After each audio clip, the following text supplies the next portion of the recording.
Phails. He's on the ocean without any sails, a sinking ship without a pail. Whoa, Phails. Phails. Life ain't always about the sink or swim. Life ain't always about chasing the wind. Whoa, Phails. Welcome to Phails. Please don't fail to click the like and subscribe button. By following the fool's journey, we all learn through failure. Thank you for being here. Enjoy the show. Welcome to Phails. My name is Philip Jones, and today my guest is Father Bill W. Phails at Finding His Voice. Everybody, welcome Father Bill W. You can wave at the camera. Let everybody tell everybody it's hi. Good to be here. Yeah. Oh, man, I'm really excited to be with you. I don't know that I've spent much time with a father ever in my life. And I think when we talked on the phone the other day, I was like, I don't know how to refer to you. Father Wigmore, Father W, Father Bill. And you were really easygoing and casual about the whole thing. Bill is good. Yeah. Bill is good. Yeah. I start these things with Phails 5 questions. And these are... Oh, I'll explain failure for you real quick. You asked before we started. Essentially, I have this idea that in our culture, we have a binary between success over here, that's the good part, right, and failure over here, that's the bad part. Avoid it at all costs. Yeah, avoid failure at all costs, right? And then, so my intention, or what I'm doing here, is refactoring that. I'm reframing that as success over here, and it kind of being it has no end. You find it, and it's like a mystical thing. It evaporates, and you're searching for it again. And then on the other side is not starting at all, or you're giving up, and everything in between, not starting or not doing, and success is failure, synonymous with learning. And when I think about the experiences in between getting started and success as failure, and expect that or accept that, it's easier for me to start. It's easier for me to get going. It's easier for me to turn on these microphones and start speaking into and the cameras and the lights and start speaking and talking to you, because I automatically I endow this experience with acceptance of my imperfect being, my imperfect nature, and that through these experiences, I'll get better. I'll grow. I'll learn things. Yeah. Yeah. It's how you approach life and each day. Yeah. Yeah. I think in my life, I haven't started so many things for fear of not being perfect or being accepted harshly by culture or by my peers. And I think it's better just to start and show it all, warts and all, and learn and go through that journey, than to be complacent or apathetic or to sit on my hands and do nothing. I had a thing like that with writing. You know, I'm in recovery, but we'll get into that. And I was reading this monthly magazine, and authors would write in, little articles each month, and I'd read them and I'd say, Jesus, I can do better than this. But, and I used to write in college, but then it went away. I can't do that. Yeah. And I just started doing it. Yeah. Warts and all, like you say. Yeah. But I found my pen. Yeah. We'll talk about finding my voice, but I found my pen. Yeah. In that there's a part of me that is creative and needs expression, but I'm afraid to do it. Right. So I'm with you. And that root of that fear is somewhere around it not being good enough, or some kind of inner insecurity or judgment, or how can I do this? We've got Edgar Allan Poe. We've got, the greats of our time. Right. We don't see them suffering in front of a piece of paper and saying no. Yeah. We see their greatness. Right. Yeah. I asked the gentleman I had on yesterday, I asked him if he knew his first poem. He's a poet. If he could recite his first poem. He didn't remember all of it. He didn't remember the last 2 lines, and they were wonderful. but I imagine there was a lot of poetry in between. Mine. You mentioned Poe. Quoth the raven, nevermore. So, okay, we ain't going to do this. Oh goodness. So when we talk about finding my voice, we're gonna ask 5 questions, and essentially what happens in these interviews is I'm inviting a practice into my life, and you're my teacher. Okay. You're my mentor. So through this experience, I'll be forever changed, as we are with all experiences, but I imagine this will be a powerful one because it will leave me with some practices. Yeah, okay. Yeah, it'll leave me with some new things to do, probably in application. And so we're talking about finding my voice, and then we're probably through the realm of two-way prayer. Yeah. Which you're a pioneer of.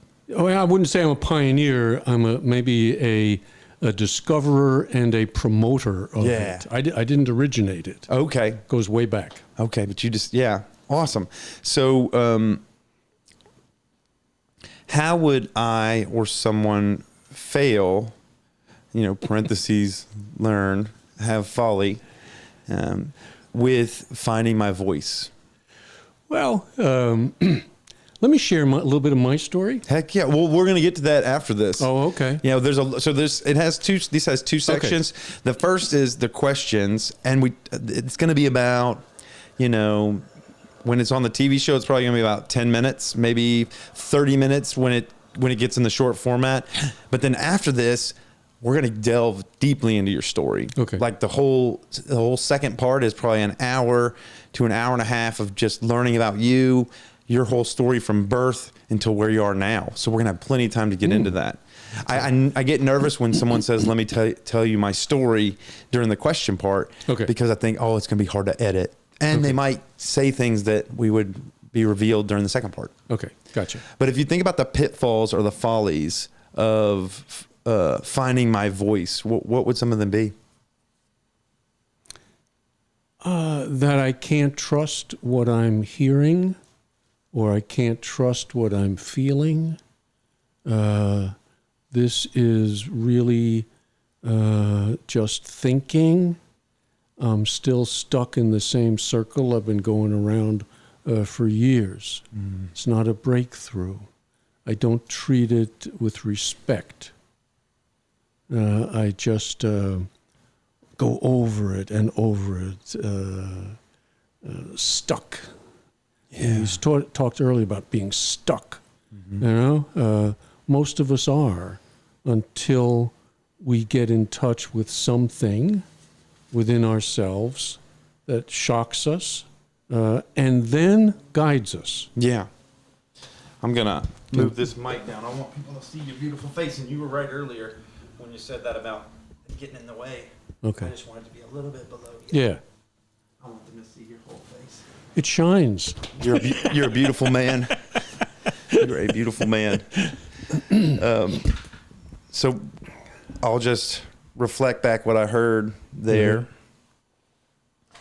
One would fail at finding their voice by not trusting. Not trusting themselves, not entrusting their internal wisdom, what they're hearing, what they're feeling, that it is all just part of a cycle of suffering. Right. I'm stuck in myself. Stuck in myself. Instead of there being inside of yourself a key. When I hear that, I think of the hero's journey, Joseph Campbell, this idea that our trials and tribulations are within ourselves. Right. And within ourselves are the answers to unlock. Right. But we usually have to go on a journey that looks like it's outside of self, but then it comes back. Yeah. I'm changed inside. Yeah. As a result of some journey. So the work happens inside. You have to trust. That's where the change is going to happen. Mm-hmm. So the conversation is inside too. It may be outside. It may be with characters. It may be, meeting the Red Knight. Yeah. If you go in Parsifal's journey, external things happening that send you back to the inside and maybe the inside ain't so bad after all. I like that. Maybe I'm acceptable, Yeah. whereas before I was not. Yeah. You see? And there's a voice in there that says, you are. I put it down. Push it away. Won't listen to it. Yeah. Going to listen to something else. And that something else is very limited. So there's a voice inside of ourselves that knows that we're enough. That's right. Not only enough, more than. More than enough. More than enough. Yeah. Yeah, that's the sacred within us. The sacred. Yeah. Yeah. Goes by many names. Yeah.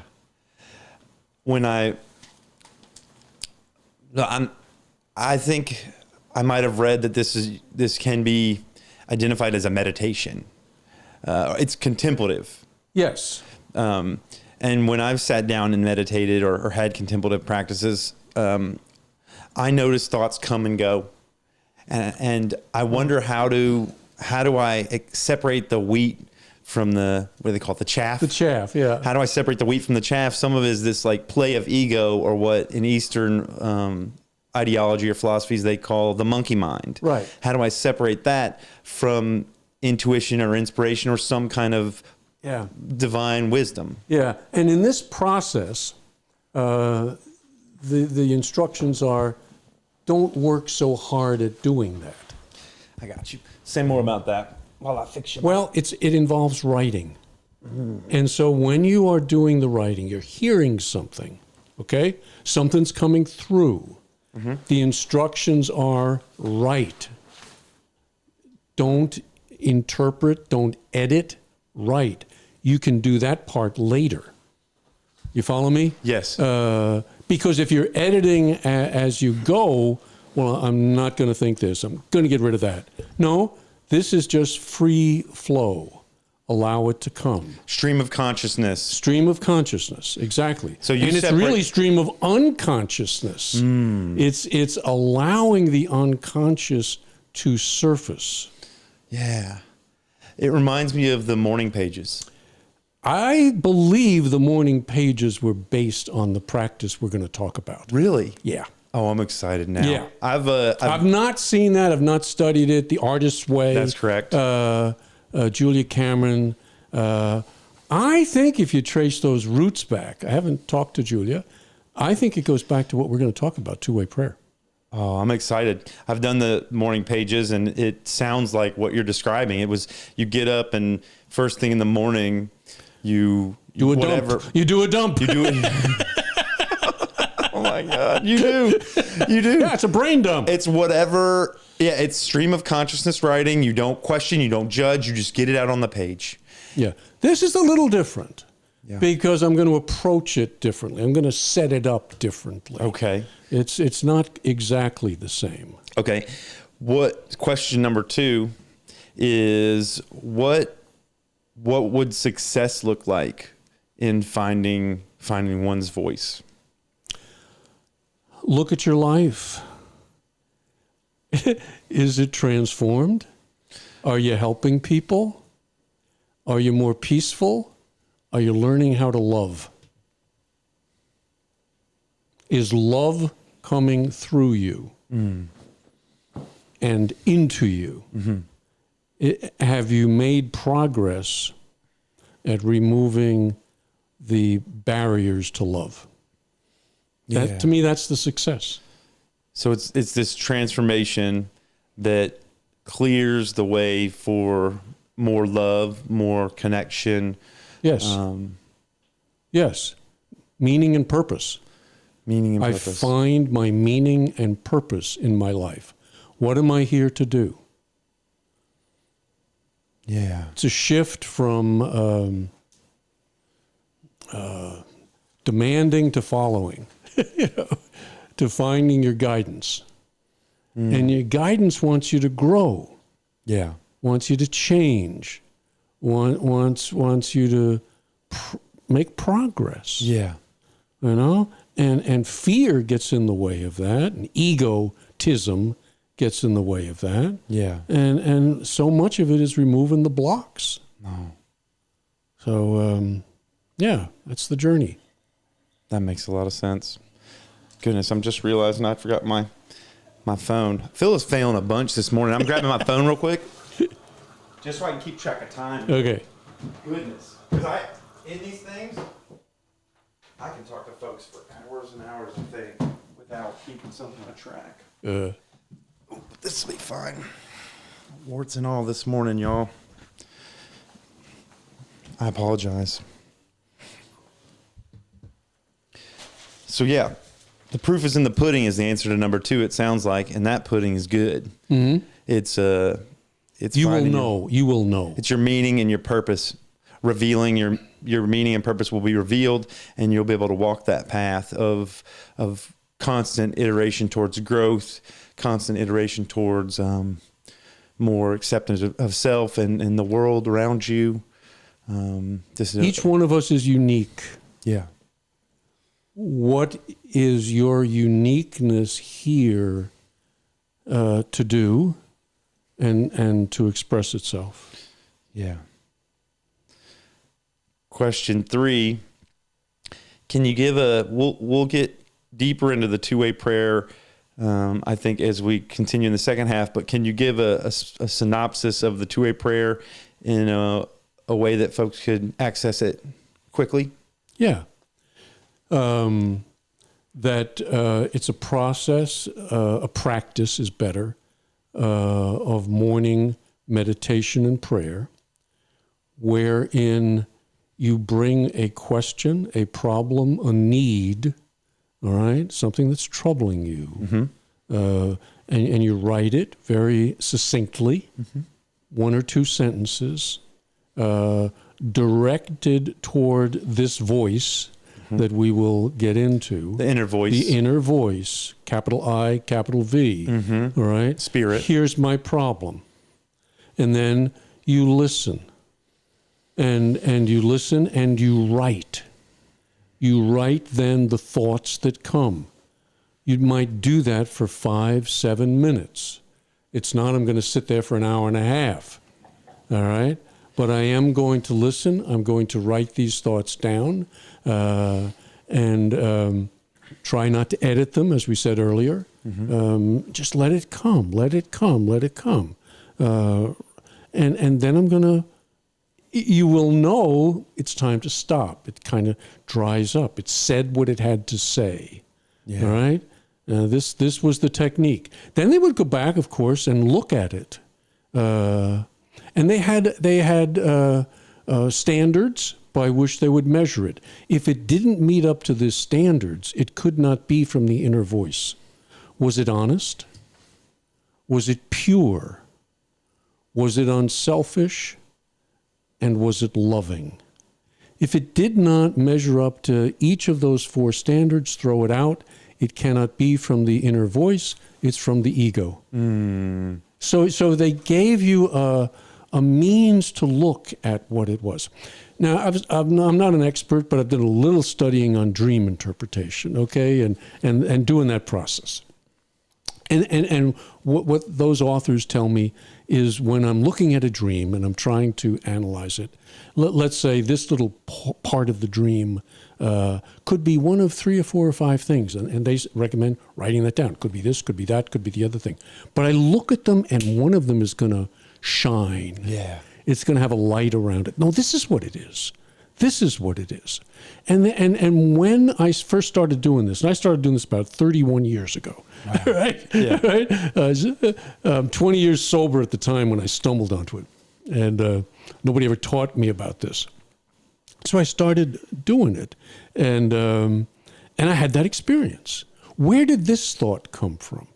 It's not a thought that would be usual to my mind. It just kind of stands out. Yeah. So that's what they would do.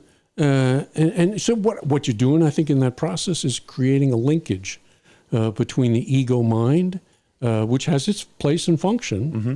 and the unconscious, the spirit, the soul, the God within. You call it what you like. Yeah. But it has business with me. Yeah. And I with it. Mm-hmm. Well, this is how you find out what that business is. Access it. This is a practice to access your Right. inner wisdom, this right. voice, That's right. spirit. That's right. God, whatever we want to call it, universal consciousness. That's right. There's a ton of names for this. That's right. But whatever you call it, let's get in touch with it. That's right. And that's because it wants to get in touch with you. Yeah. To guide. To guide. That's right. In the way it guides is in a loving way. It's in an honest way. There's an authenticity to it. That's right. And you can sniff out if it's the ego, because the ego can't hide. That's right. It's about self-preservation or selfishness. It's about me. That's right. And this voice is about something different, and it stands out. It shines. You know it. I love you that. feel it. Yeah. Yeah. You feel it. I know I'm on the right path talking to you, Father Bill, because yesterday the gentleman I was talking to, his name's James McCrae. He wrote a book called, it's the S word. It's an expletive. The ego says. The ego says. And we talked a lot about this. And it seems like the folks that sit on that side of my interviews are speaking a similar thing in different words. And right. I need to hear it in different manners. And I think everybody does. This wisdom will hit people differently, and people need to hear it from different faces and different voices. And I'm struck by the gratitude I have sitting with you today. Oh, good. Yeah. As soon as you and I connected on the phone, I said, "This guy's going in the right direction. How can I help?" Oh man, I love that. Number 4. So we just kind of got an idea of what this two-way prayer was. It sounds like it's a morning prayer, morning meditation or prayer, where we come up with a succinct question and we write that question down, and then we and the more heartfelt the need for an answer. Mm-hmm. It's not oh God, show me a good stock to buy today. Yeah. No, that's not going to work. Yeah. But I'm lost. I'm fearful. Yeah. I'm anxious. I'm angry. It seems like it's tied to an emotion. It's tied to an emotion, probably a negative one, Mm-hmm. that I'm stuck in and need to transcend. Yeah. That's coming at it properly, right use of it. We'll get into that. Yeah. So that's cool. Fourth question is, well, why do you do this? Why do you share this with the world? Oh, because that's been my guidance. Your inner voice told you to share this with the world. I have been instructed, to do two things. Okay. Teach people about, and particularly people in recovery, though it goes beyond that, but people in 12-step recovery, those are my people, to teach them about this process because it is really transformational. Mm-hmm. And to teach them to take another look at what we call the 4 standards, the 4 absolutes: honesty, purity, unselfishness, and love. Both of these things go way back. They are at the heart of the 12-step journey, and they got lost. And I kind of stumbled on them when I was 20 years sober, that they were doing a form of prayer that I never was taught. And so I looked into it, studied it, talked to people about it, and started doing it. Yeah. And it was in the doing it that I knew I was on to something different. It was a different level of relationship with the voice. Yeah. Spirituality can be vague and loosey-goosey. And, yes. when we're doing charms and magic and all of this sort of stuff. Yes. Yeah. No. This was instructional, healing. Oh God! it brought my recovery program to a totally different level. You know, it guided me then through many, many decisions that I had to make. One of them was becoming a priest, you know? I mean, that was not on my agenda. Really? Oh, no. No, I had kind of tried that. Religion, had my questions about it, kind of walked away from it.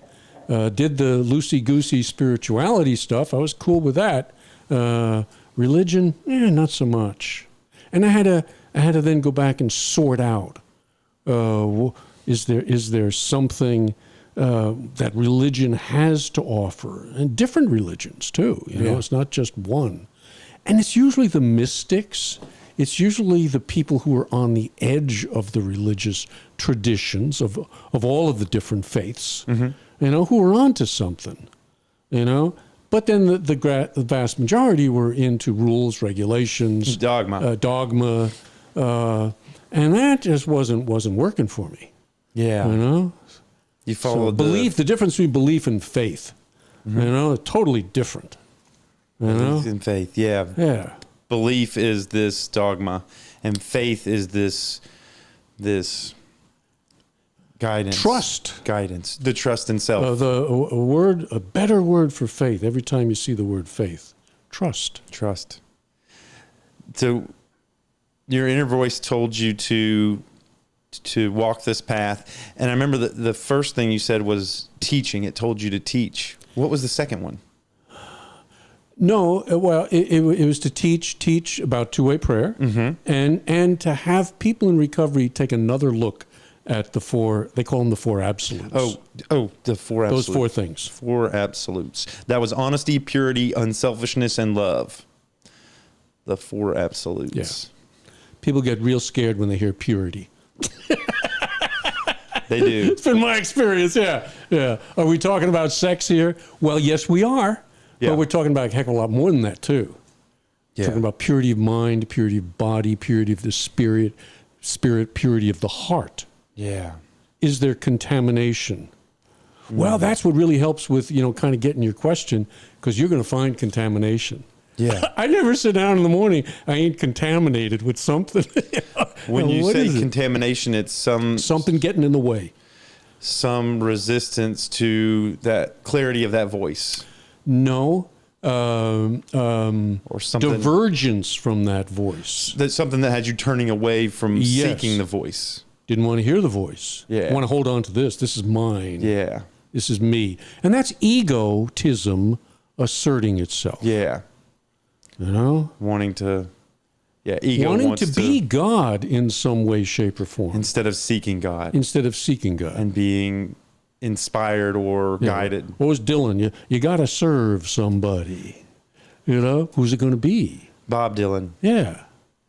Goodness. Father Bill, I guess yesterday we talked about Bob Dylan too. Dylan must be here in the room. He must be. Hello, Bobby. I'm in the right place. I'll tell you that I'm in the right place right here, right now. Number 5 is, let's see, a fifth question is, well, dang, I end up asking people this question often. 4 is good. Jung would like that. Do you think we should ask another question? No. Enough questions. Oh, God. Well, we'll stop there then. 4 is a better number than 5. Yeah, and they're both match the alliteration. I could do Phil's 4 questions. Oh, my goodness. There you go. Well, I will, as we conclude the question part and we start to think about the intention and the thoughtfulness that goes into our founds, the next part of our time together, I'm inspired to share with you the things that I'm exploring here. I think I did it on the phone the other day, but I'll share it with you again. I'm exploring neurodivergence, and along with neurodivergence is just some feeling of not being connected to the whole. Right. It's neurodivergence is my version of that. This is what, that my brain is different has always been kind of the cause for me being excluded or not feeling a part of. And it's this idea of being separate from the whole. So cognitively atypical, but maybe socially atypical, whatever we want to call it. That's the first thing. Right. I love exploring. It doesn't have to mean brains are different. It could just be what separates me from the whole. Yeah. The second part is parenting and family. Right. I'm a single father. Parenting and family's really important to me. Looking at, my behavior, the way I influenced my children, the way I influence others. It kind of gets into some karmic maybe place of, my actions. And going back to family of origin. Yes. Yeah. Because that's where a lot of this starts. Primary conditioning occurs in the home. Right. And intergenerational trauma and all of that. Right. Kind of, it's maps to these first two of why do I feel separate from the group? And then this family thing, and how does this all impact me and influence me? Right. The third thing is transformation and starting over. Right. Yeah. That's self-explanatory. I think you spoke to some of that in your how do you know the fruit of this finding of your voice is transformation towards honesty, purity, unselfishness, and love, towards those four absolutes, sounds like. And then the fourth thing is philosophy, spirituality, and mysticism. And I think today, sitting across from you, I've got someone who's working in all four of those areas. I think so. Yeah. Yeah, I think so. You ticked them off on the phone and said, yep, this guy's on the right path. Yeah. These are the four areas that an individual really needs to look at in depth. Yeah. If you want to change yourself and you want to change the world, this is the path you have to travel. Yeah. I love it. I'm glad. And and then there's four of them. Yeah. So Young would be happy. He's happy. Loves that number 4. Young is up there smiling down on us. I was going to call him Phails 4 focus features or something. Just got to get that alliteration going. There's a wholeness. There's a wholeness to 4. Tell me about it. Well, the 4 winds, the 4 seasons, the 4 gospels, the 4 directions: east, north, east, south, west. Yeah. It's a wholeness. Where 5, you kind of cut up the pie. It's I see. Yeah, it's numerology. You're into numerology a little bit. Well, a little bit. A little bit. I stopped at 4. I love that. I love that.